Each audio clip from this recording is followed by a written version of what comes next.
business, I would not have thought to be a carpenter. Like seriously, do we go to school to be farmers?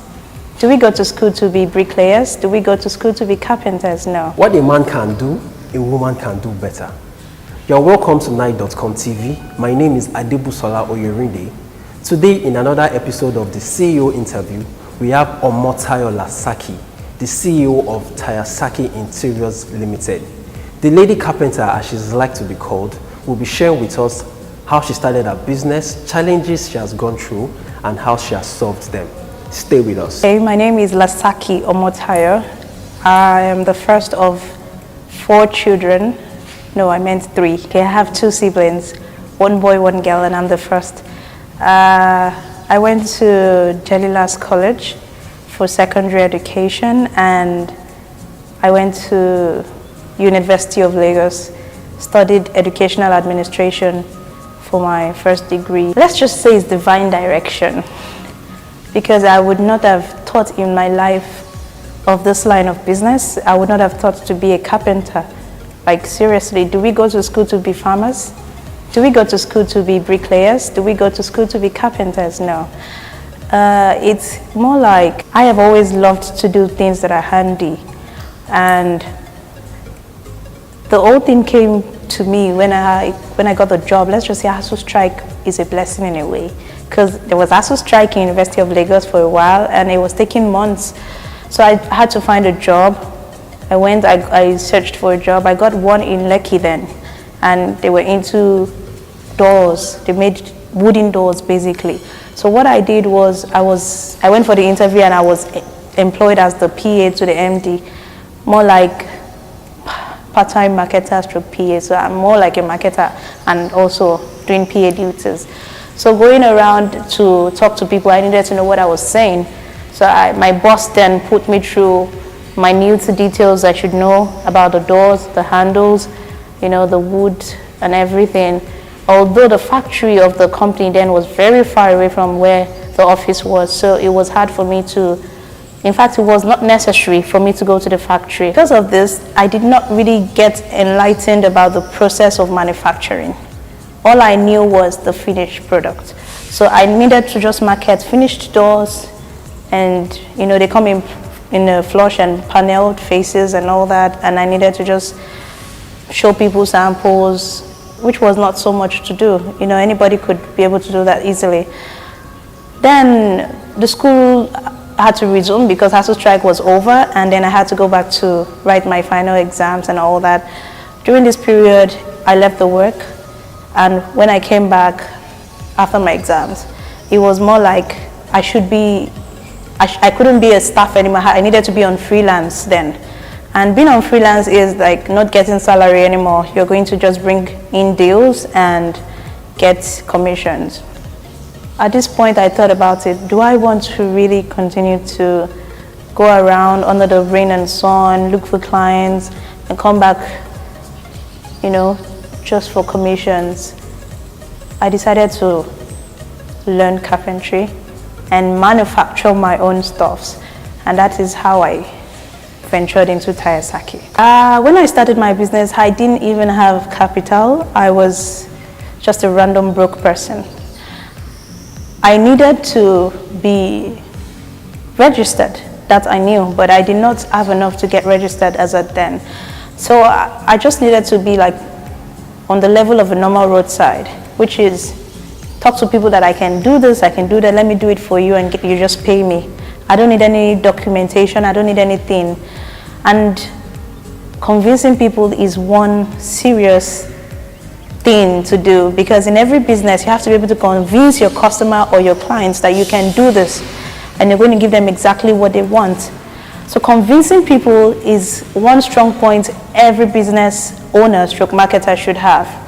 As a business owner, you're the first marketer of your own business, so you should portray a good marketing skills for your business before any other person can market you.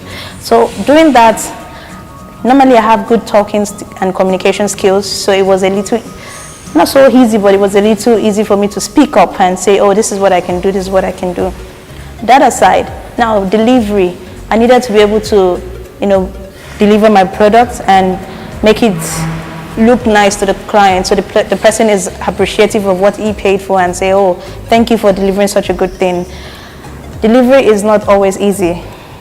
You know, you have to, sometimes you and your clients discuss something, and this is the problem with roadsides, no documentation, nothing. You and your client decides, oh, we're doing this, we're doing that. It was communication via word of mouth, and because of that, you can deliver it and they say, oh, this is not what I wanted. No, you made a mistake, this is not what I said. The part of this is not what I said come to play here.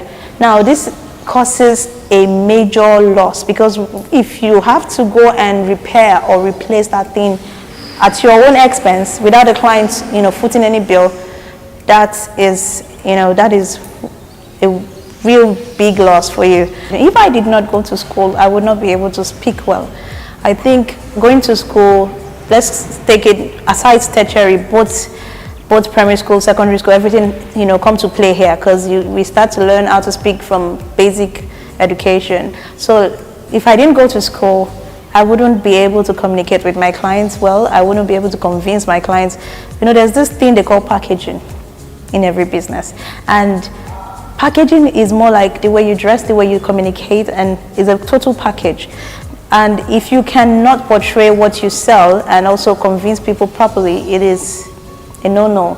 So school really helped me to be able to talk, although it might be also an inborn thing already to be able to speak properly, but at least we learned ABC and 1, 2, 3, and, you know, A for apple and everything. So those things put together makes you have good use of words and everything. Challenges, yeah, you know, artisans are hell of work. To control and manage artisans is a lot. The business is growing. I can't do everything by myself. I need to employ. I need to get people to work with me, you know. And doing this, you have to be able to manage and control artisans, which is people that not necessarily went to school. They did not go to any form of education. Some did, but did not go all the way through. So understanding is far from some of them. And at the same time, you have to also be able to, you know, control them, because most of them are older and all that. So it's been, controlling artisans is one major challenge for me, but I always have a way around it, and that is why I am able to always deliver. Also, clients. We have problems with clients when it comes to money.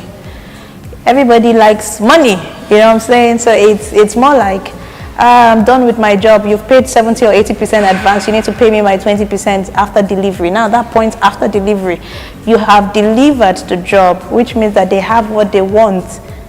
Now, to get your balance off them, Nigerians really have a tough time paying you up. The point where even my parents had to, you know, ask me, who is telling you to be a carpenter? Who sent you message? You know, all those kind of questions, like, why are you doing this? Why are you doing that? They didn't see what I was doing then. They didn't even encourage me then. But now they are glad I am able to provide for the family. See what I'm saying? So basically, don't give up. No, if you see something working out in future, if you see a dream, walk towards it. You know, let that drive, whatever drove you into that line of business, whatever drove you into that thing you're doing, always remember it every time you're about to give up on it, because that thing should keep pushing you. Persistent. You have to be persistent. Having to go to clients' house, having to do their stuff. I don't go alone. I go with my workers. So we are coming to work together. I'm not working alone. You know, we're in the same environment. I have 5 people working together in the same place I am. That would be hard for somebody to come and carry me and bundle me out. So mostly, in this kind of situation, what I do is I always think safety. Think safety. Whatever it is that will put you at that position to be assaulted or to be molested, do not do it. My name is Tayo Lasaki, and I am a carpenter. Trust me, I can do better than your roadside carpenter. We manufacture doors, wardrobes, kitchens, furniture, anything you want. Just call on me. You can check out Instagram page. It's tayasaki.interiors. Same thing on Facebook, tayasaki.interiors. Hi guys. Hope you're watching Nige.com, because if you're not, you're on a long thing. You're missing out if you're not, trust me. So please subscribe and check their websites. Always follow up on their updates. They're really doing and showing us great things. Don't miss them. Don't miss anything.